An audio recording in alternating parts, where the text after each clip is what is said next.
Berlatar di kota Tokyo, Jepang, yang kita tahu di sana sudah sangat modern sekali, bahkan dari segi teknologi jelas sudah jauh berkembang dibandingkan negara kita. Semua serba digital, alat elektronik di mana-mana, kerja serba mesin, berjalan, berlari menggunakan mesin, manusia tidur berkawan mesin, makan dan minum dilayani mesin, penduduk makin banyak, sawah ladang menyempit, mencari nafkah makin sulit, tenaga manusia banyak diganti. Kisah akan berfokus pada seorang pekerja kantor perusahaan bernama Yoshiyuki Suzuki. Kita panggil saja Pak Yoshi. Beliau adalah seorang ayah, seorang kepala keluarga dari sebuah keluarga kecil. Ada Mitsue si ibu, Yui si kakak perempuan, dan Kenji si adik laki-laki.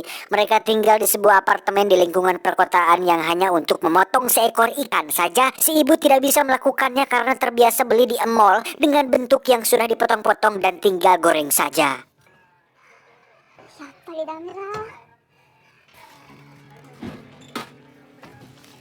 Terlepas dari kehidupan modern yang mereka jalani, Yoshi dan keluarga adalah sebuah keluarga kecil dari sekian banyak keluarga di perkotaan yang sudah ketergantungan pada alat-alat modern bersifat bid'ah, sehingga bisa dibayangkan betapa bingung dan tak tahu apa-apanya mereka apabila harus lepas dari kehidupan dan lingkungan yang mereka jalani saat ini.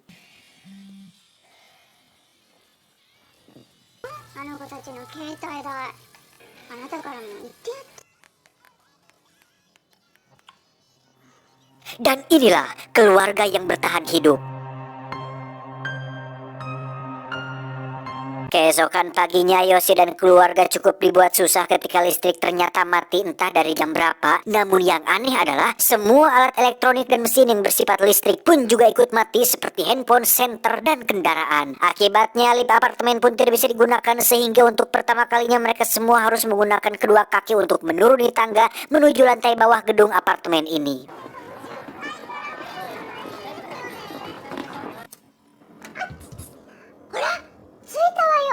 Fenomena aneh ini pun membuat jalanan menjadi sepi kendaraan, dan yang terlihat hanyalah orang-orang yang tengah berjalan kaki nampak sibuk dan buru-buru untuk melakukan aktivitas mereka, di mana Yoshi yang biasa naik kereta pun harus dibuat panik saat pengurus stasiun menyatakan bahwa kereta belum bisa digunakan, yang membuat beliau harus berjalan kaki cukup jauh untuk menuju ke kantor tempatnya bekerja. Beruntung bagi Kenji si adik, dia terbiasa naik sepeda menuju ke sekolah, sehingga ketika melihat orang-orang tengah bingung dengan kendaraan yang mereka yang tidak bisa hidup, Kenji bisa dengan santainya mengayuh sepeda dan tetap bisa berangkat ke sekolah seperti biasanya.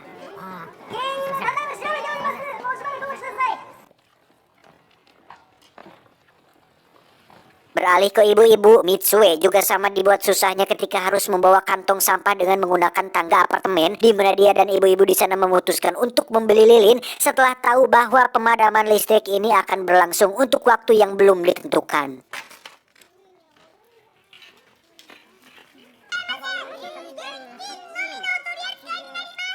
Kembali ke Yoshi yang sudah tiba di tempat kerja. Di sana dia dan semua karyawan bingung karena pintu otomatis yang tidak bisa dibuka, sehingga mereka dengan percaya dirinya memecahkan kaca untuk bisa masuk ke ruangan kerja masing-masing tanpa menyadari jika dengan fenomena yang terjadi saat ini sudah jelas bahwa mereka semua tidak bisa bekerja seperti biasanya, dan bapak atasan pun terpaksa memulangkan semua karyawannya. Dalam perjalanan pulang, Yoshi menyempatkan mampir di toko sepeda, di mana beliau berinisiatif untuk membeli sebuah sepeda sebelum kehabisan, karena dengan fenomena ini semua orang tentu butuh kendaraan manual yang bisa mempermudah kemanapun mereka pergi. Singkat cerita, malam pun poek, benar-benar poek. Untuk pertama kali selama hidup di perkotaan, Yoshi dan keluarga akhirnya bisa melihat langit malam dengan jelas, dan itu merupakan pemandangan yang sangat jarang sekali terlihat, bahkan tidak pernah dilihat oleh mereka semua. Untuk makan dan penerangan mereka menggunakan lilin, dan beruntung kompor gas masih bisa digunakan karena tidak membutuhkan listrik untuk menyalakannya.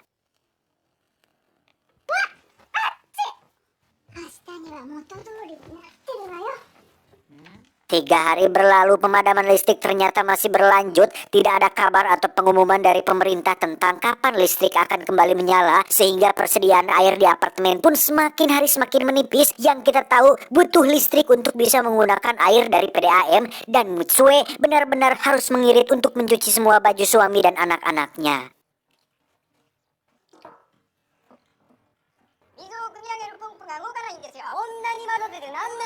Yoshi sendiri secara pribadi diberitahu bapak atasan untuk segera meninggalkan perkotaan, di mana fenomena yang terjadi saat ini jelas tidak bisa dianggap remeh karena jika listrik tak kunjung menyala, maka akan timbul kekacauan yang membuat perkotaan menjadi tempat yang berbahaya untuk ditinggali.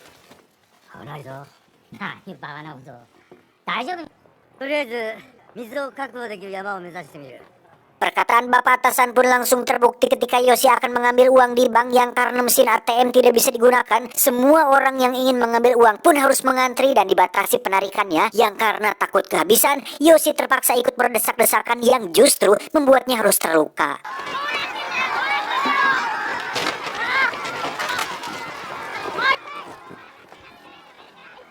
7 hari berlalu, stok makanan di semua swalayan benar-benar kosong melompong akibat kendaraan mati total yang menyebabkan tidak adanya pasokan dari supplier. Setengah dari penduduk kota yang masih ingin hidup pun memilih untuk berjalan kaki menuju kampung halaman, sementara Yoshi dan beberapa penghuni apartemen lain memilih untuk bertahan dengan visi dan misi untuk menjaga tempat tinggal mereka dari orang asing yang tidak dikenal.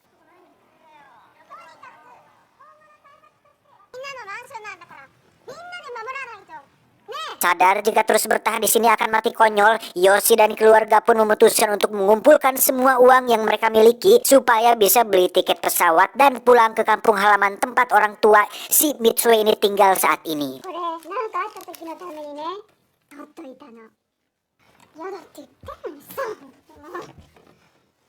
Menggunakan sepeda, mereka berencana untuk pergi ke bandara terdekat, di mana dalam perjalanan Yoshi melihat sesuatu yang cukup mengejutkan ketika sebotol air dihargai sekitar 1000 yen atau sekitar 100.000 rupiah per botolnya akibat langkanya air bersih yang terjadi saat ini. Semakin jauh perjalanan, ternyata harga air per botol semakin mahal. Alih-alih akan lebih murah jika beli di minimarket, ternyata harganya jauh lebih mahal, sekitar 2.500 yen atau sekitar 250.000 lebih. Tahu gitu beli di awal yang harganya tidak seedan ini. Beruntung ada Mitsue, beliau yang seorang ibu-ibu tentu memiliki trik sendiri dalam dunia tawar-menawar, sehingga Yoshi dan keluarga bisa mendapatkan satu kardus botol air dengan harga masing-masing sekitar 60.000 rupiah.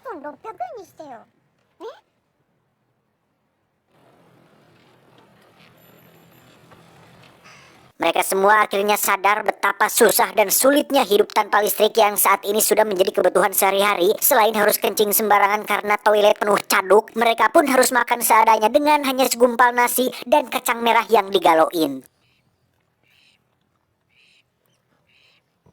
Singkat cerita, setelah mengayuh sepeda sejauh beberapa kilometer, Yoshi dan keluarga harus mengalami kekecewaan tatkala pesawat ternyata tidak bisa digunakan, yang sejak awal sudah dijelaskan jika semua kendaraan baik itu darat, udara, atau laut, semua yang bersifat menggunakan listrik sudah benar-benar mati total dan tidak bisa digunakan.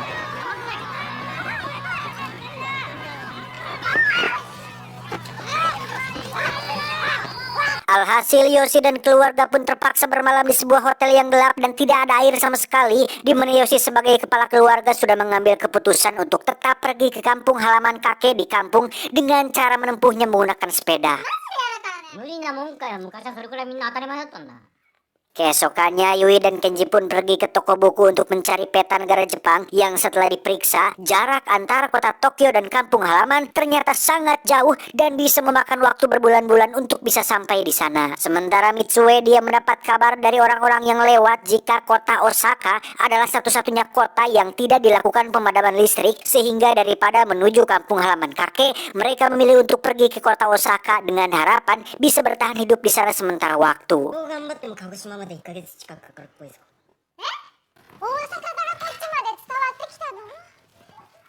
Beruntung bagi Yoshi dan keluarga karena mereka masih punya stok minuman di saat orang-orang kaya yang memiliki barang-barang mewah ditolak untuk barter bahan makanan karena saat itu semua barang mewah itu tidak ada gunanya. Yoshi dan keluarga pun berhasil mendapatkan satu kantong beras dan sebuah sepeda berkat stok minuman milik Yoshi yang ditukarkan dengan barang yang dimaksud.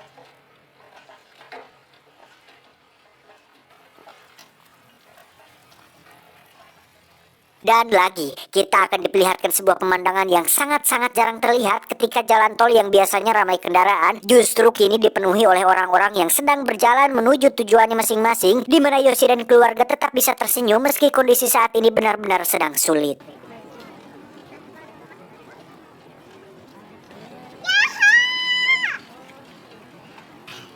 Ketika istirahat, muncullah pasangan orang tua yang berminat untuk membeli botol minuman mereka, yang karena saat ini transaksi jual beli hanya bisa dilakukan dengan cara barter makanan. Yoshi pun terpaksa menolak memberikan botol minumannya. Saat malam hari tiba, Kenji dikejutkan ketika seorang pria sedang mencuri satu botol air, di mana saat Kenji mengejarnya, ternyata pria tersebut adalah seorang ayah yang masih punya bayi kecil, dan botol air tersebut digunakan untuk membuat susu untuk bayi kecilnya tersebut.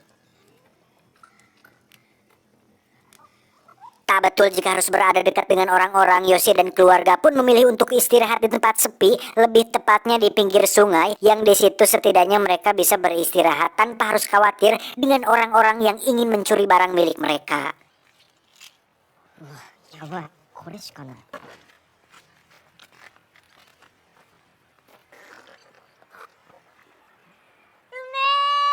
Ketika melanjutkan perjalanan, terjadi hujan deras disertai angin kencang hingga membuat mereka harus berteduh di bawah jembatan. Akibatnya sepeda dan persediaan makanan pun harus hancur tertiup angin. Sementara Yoshi masih sempat-sempatnya kebelet modal tepat di tengah rimbunnya rerumputan.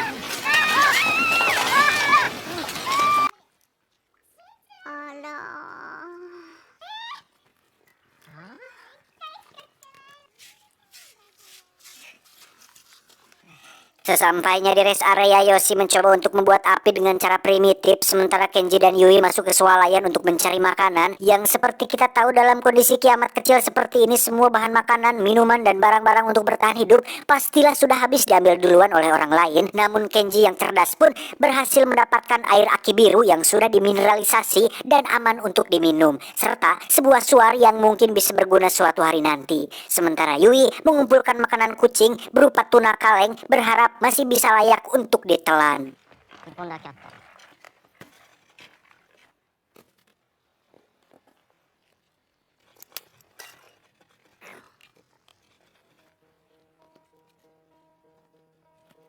Hari ke-22, Yoshi dan keluarga berhasil bertahan hidup dengan hanya makanan kucing dan botol air aki biru, di mana mereka tak sengaja bertemu dengan sebuah keluarga persepeda yang nampak bahagia seolah menikmati keadaan yang sedang terjadi saat ini. Rupanya keluarga ini memiliki keterampilan bertahan hidup yang baik, tahu cara untuk bisa mendapatkan air bersih dan mengeringkan bahan makanan, sehingga meskipun listrik dan alat elektronik tidak bisa digunakan, mereka masih bisa tertawa bahagia dan justru menikmati keadaan ini dengan sabar dan tawakal.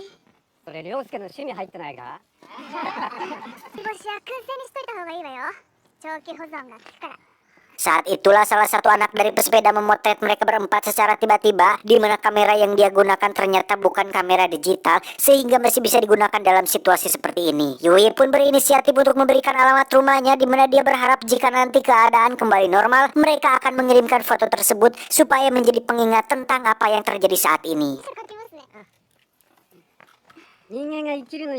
Sebagai kepala keluarga, Yoshi ternyata gede gengsi dengan tidak ikut nimbrung bersama mereka. Bahkan saat melanjutkan perjalanan pun, dia berada di posisi paling depan karena tidak ingin dianggap lemah atau dianggap remeh oleh keluarga pesepeda ini. Padahal dia sangat capek dan kakinya sesangalen.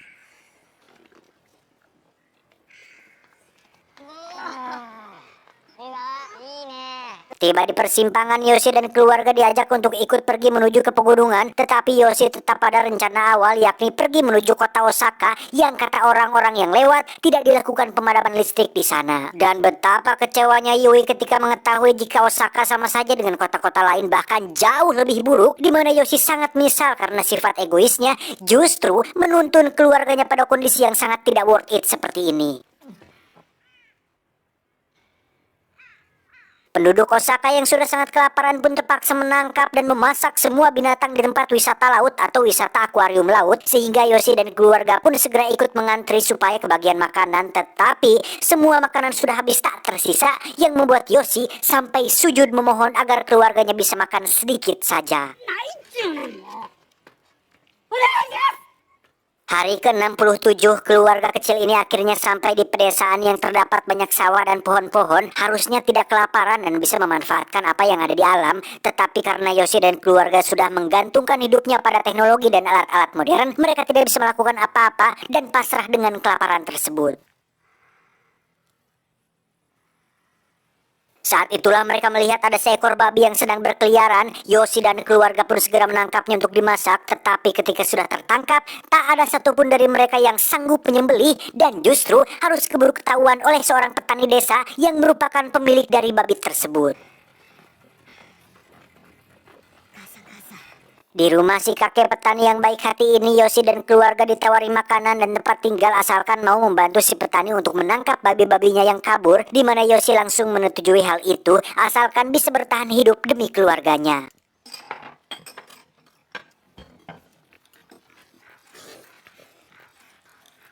Berhari-hari mereka tinggal di sana, diberi makan dan diajari cara hidup di kampung tanpa peralatan modern, membuat keempatnya sangat berterima kasih atas bantuan si bapak petani. Tetapi Yoshi yang khawatir dengan orang tuanya pun memilih untuk melanjutkan perjalanan menuju ke kampung halaman alias rumah kakek Yui dan si Kenji.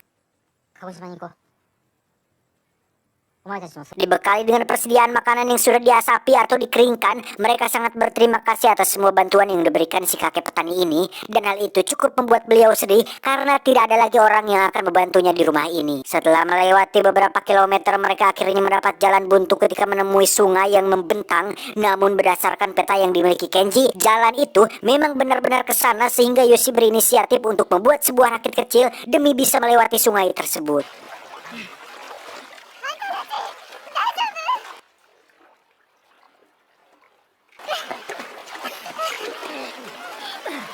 Setelah berhasil menyeberangkan Yuri dan Mitsue, Yoshi dan Kenji pun harus kembali menyeberang untuk membawa sepeda dan barang-barang yang karena hujan tiba-tiba turun cukup deras. Yoshi mengalami nasib naas ketika tertinggal jauh di belakang demi bisa mempertahankan barang-barangnya dan harus ikut terbawa hanyut sungai tanpa tahu apa yang terjadi pada dirinya.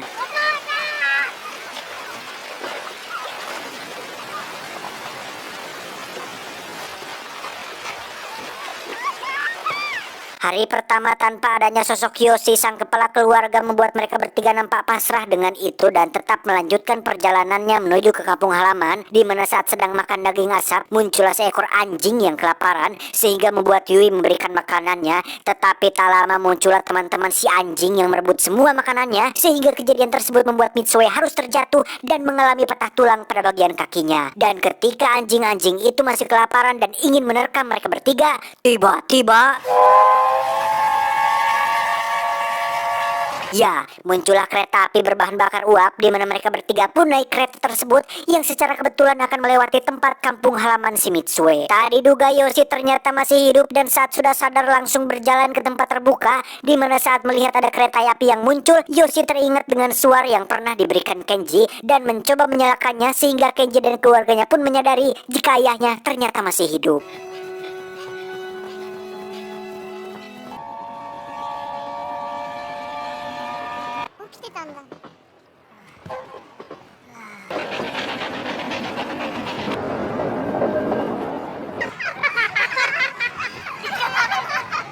Hari ke-108 mereka akhirnya sampai di pantai tempat kampung halaman ayah Mitsue tinggal alias kakek Yui dan Kenji. Selama 2 tahun 126 hari mereka tinggal di sana dengan hidup sederhana, dimulai dengan Mitsue yang sudah mahir berkebun, Yui yang mahir menganyam, dan terakhir ada Kenji dan Yoshi yang ikut mencari ikan bersama kakeknya yang seorang nelayan.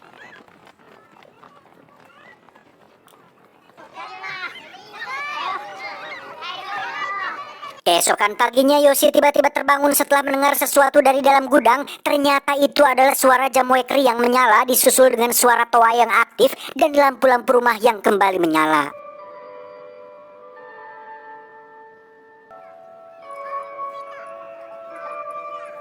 Setelah 2 tahun setengah fenomena aneh ini terjadi, semua akhirnya kembali normal. Orang-orang di berita mengatakan jika fenomena tersebut berasal dari komet dan radiasi matahari yang menyebabkan listrik dan balang elektronik mati.